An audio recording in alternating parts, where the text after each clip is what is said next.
chapter 2. Oke guys, pada chapter 2 kita bahas tentang Relational Database Management System. Bagaimana secara umum atau secara gratis itu kita merelasi database.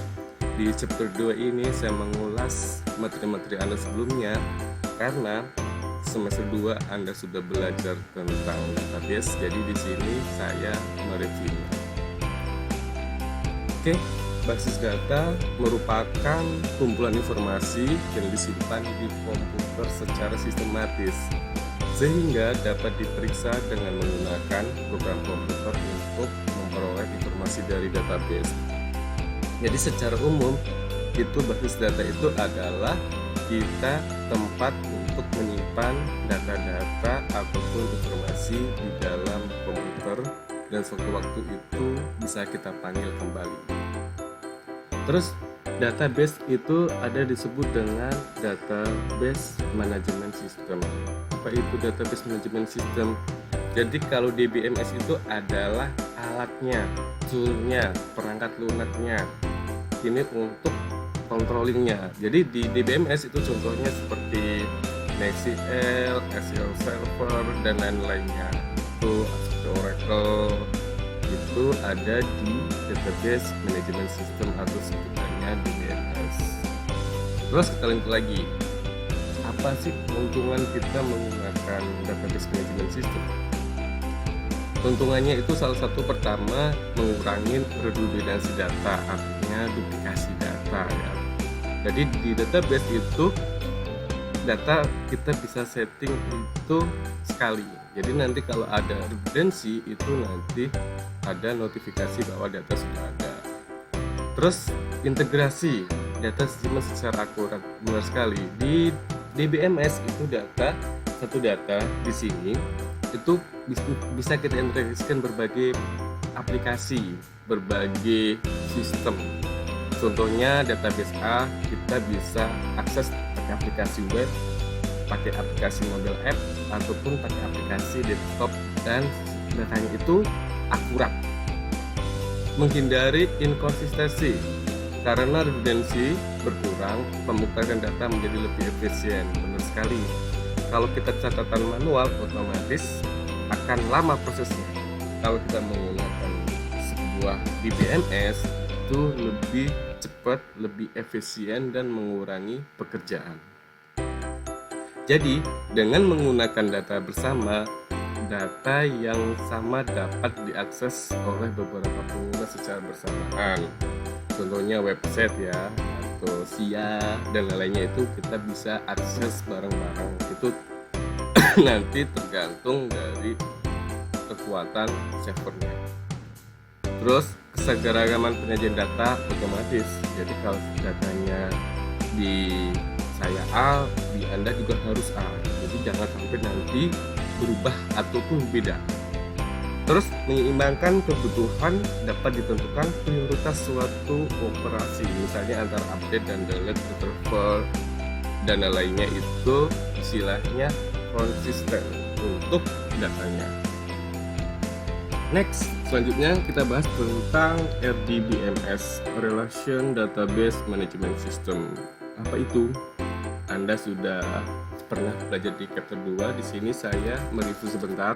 Jadi, program yang melayani sistem database yang entitas utamanya itu terdiri dari tabel-tabel yang mempunyai relasi dari satu tabel ke tabel lainnya. Terus, sebuah database itu terdiri dari banyak tabel. Pasti kan? Nanti di tabel ini antara satu dengan yang lainnya itu saling berrelasi dan terisi seperti baris dan data. Terus untuk membuat sistem basis data yang terintegrasi antara satu tabel dengan tabel lainnya dan memiliki keterkaitan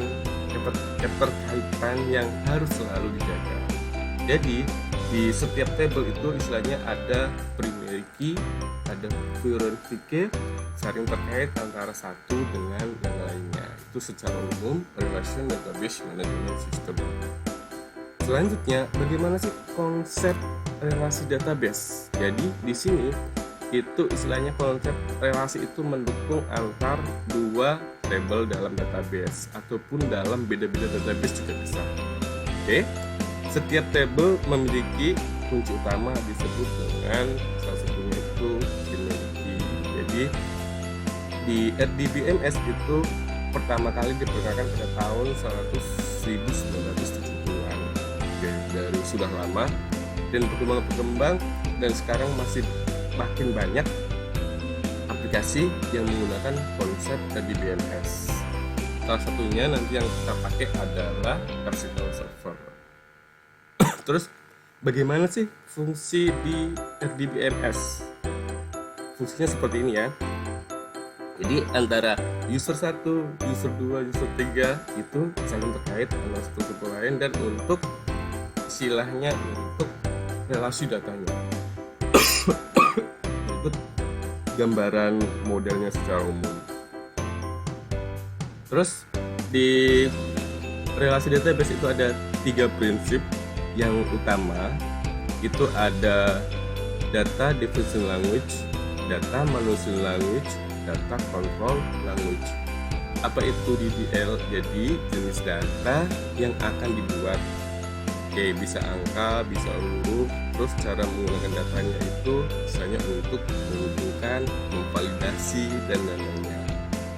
Terus ada juga disebut dengan data manipulation language. Jadi ini data yang kita telah dibuat dan ditentukan, tapi ada beberapa kita filter data untuk proses query-nya. Terus ada juga data control language. Ini membahas bagaimana kita mengontrol untuk data penggunaan banyak user. Next, contoh penggunaan di DDL itu berikut contoh penggunaan data. Jadi ada disebut dengan data definition language, itu contohnya seperti create, after, drop. Ada juga disebut dengan data manipulation language, itu seperti insert, update, delete. Ada juga disebut dengan data control language, itu seperti grant, rollback, commit.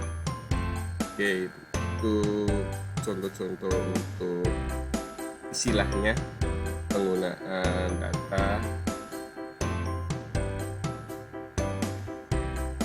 Terus ada juga disebut dengan relation model. Jadi relation model itu bagaimana kita gagasan ide itu kita tuangkan dalam bentuk entity relasi atau model. Bagaimana kita membuat? Contohnya saya buat table produk, atribut-atributnya itu apa aja?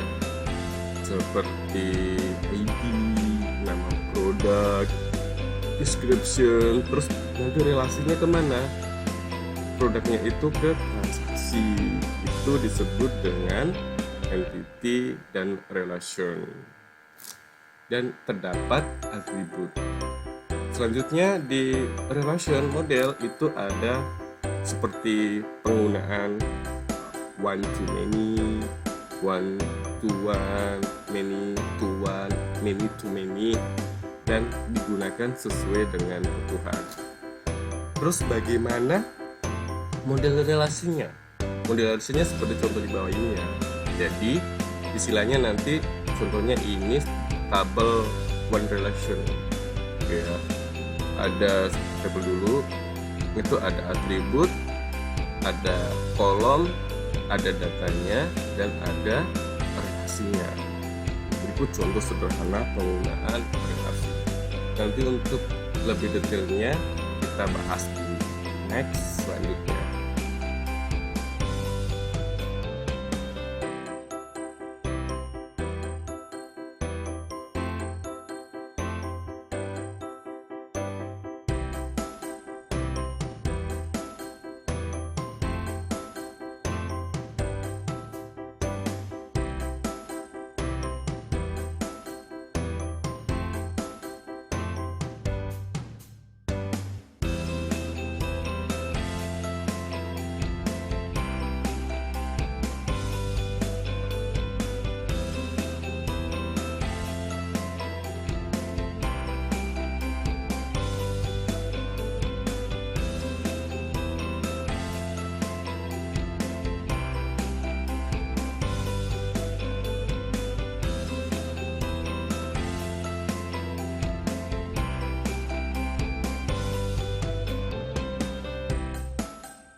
Selanjutnya, jika Anda sudah install SQL Server, bagaimana sih kita mengkoneksikan di SQL Management Studio?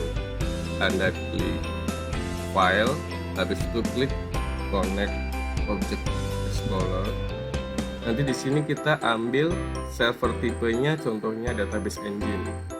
Server name waktu pertama sekali nge-create itu di apa nama yang Anda buat. Di sini saya tulis BTM MM2001 itu nama laptop dan ini nama aplikasinya. Ambil Windows autentifikasi supaya kita tidak perlu untuk isi password. Kita klik, nanti seperti ini hasilnya. Oke, seperti ini. Jadi ini contoh database yang sudah ada.